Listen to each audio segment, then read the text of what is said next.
Welcome back to the Wall Street Podcast. We're looking at a research report from Goldman Sachs and Co. LC, published just yesterday, September 25th, 2025. It's titled Starbucks Corp. SBUX announces restructuring plans, restaurant closures. Exactly. And our goal here is to really dissect this major restructuring announced by the CEO, Brian Niccol. We're focusing on this whole back to Starbucks plan, looking closely at, the store changes, the corporate shifts, and critically, the financial outlook laid out in the report. Right. So first up is this store portfolio adjustment. Mm-hmm. And it's not just tweaking things, they're actually closing stores. Mm-hmm. They're being quite explicit about why. Management's saying these are locations where they just can't deliver the right environment or maybe don't see a clear path to hitting financial targets. So what does that mean in numbers? Well, the report expects about a 1% drop year over year in their company-run stores in North America for fiscal 25. So, yeah, a contraction. 1%. Seems small, but significant for Starbucks.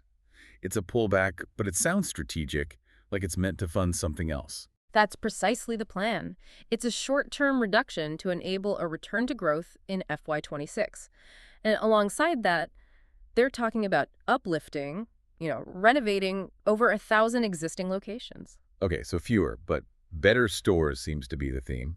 And that connects to the corporate side, too. It does. There's a big support reorganization. They're cutting around 900 corporate jobs and also getting rid of many open positions. It's a clear move to reduce overhead. But it's not just cost cutting, is it? Where's that saved money going? It's being reinvested directly into the stores, specifically into what they call green apron partner hours, basically more staff hours, more people on the floor. Ah, so addressing service times and maybe staffing issues we've heard about. Exactly. Plus, they're investing in better store designs, innovation, trying to elevate that whole coffee house feel. Is there any sign this is actually working yet? Well, the report mentions some early positive signs. Stores that have already been renovated or uplifted are apparently seeing customers come back more often. And where they've increased those partner hours, they're seeing lifts in transaction sales and faster service times. So promising early indicators. Which brings up a key question, though. Why close stores that might even be making money? Just to fund growth somewhere else. Seems risky. You might lose loyal customers. Yeah, it seems counterintuitive, but the rationale, according to the analysis, is all about superior unit economics. It's strategic reallocation.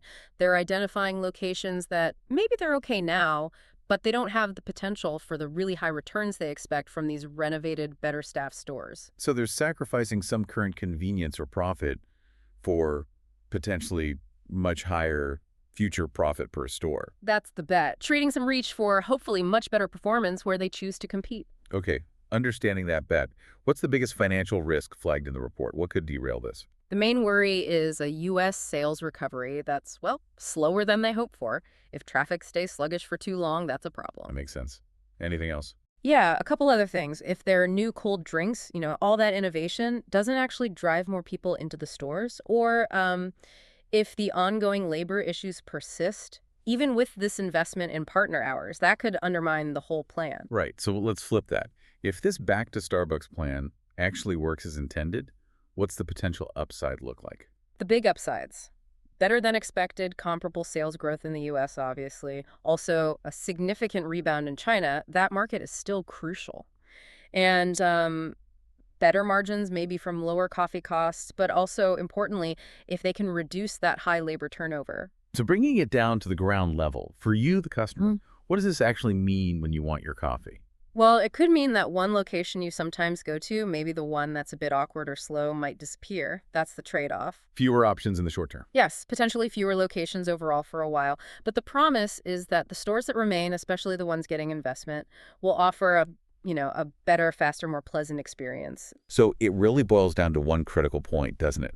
This whole strategy seems to hinge on whether that investment in green apron partner hours and staffing and service can genuinely fix the labor turnover and dispute risks without the costs just eating up any sales lift they get. That's exactly it. Can the investment deliver enough return to cover its own cost and solve the underlying issues? That balance is really the make or break question for sustainable growth going into fiscal 26.